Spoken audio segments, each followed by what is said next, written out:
How to set up a custom notification sound on the iPhone. Hello everyone and welcome. In today's video, I will show you how you can set a custom notification sound on your iPhone.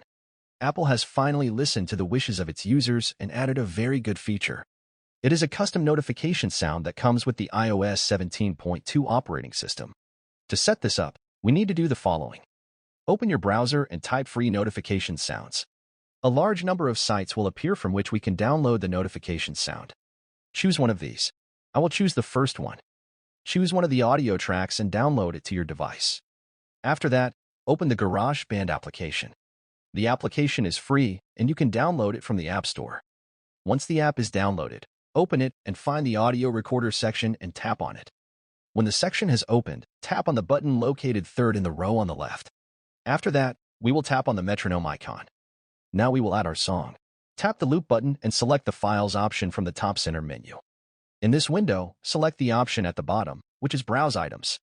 Find the sound you downloaded and tap on it. When it appears in the list, tap and hold on it, and then drag it to the line for editing. After that, all that's left is to tap on the down arrow located in the upper left corner.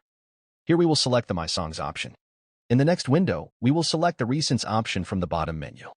Our project will appear here. When you find it, tap and hold on it. In the menu that opens, tap on the Share option. In the pop-up window, select the entire Ringtone option. Enter the name of our sound and click on the Export button. Wait for the file to be exported. When the file has been exported, open the settings on your phone. Select the Sounds and Haptics section. In the list of options, find Default Alerts and tap on it. A list of predefined sounds will appear here. However, if we scroll all the way down, we will find sound at the very bottom. All that's left is to tap on it, and that's it. Now our phone will have this sound for notifications. That's all for this video. If you found this tutorial helpful, don't forget to give it a thumbs up, subscribe for more iOS tips, and hit that notification bell so you never miss an update from us.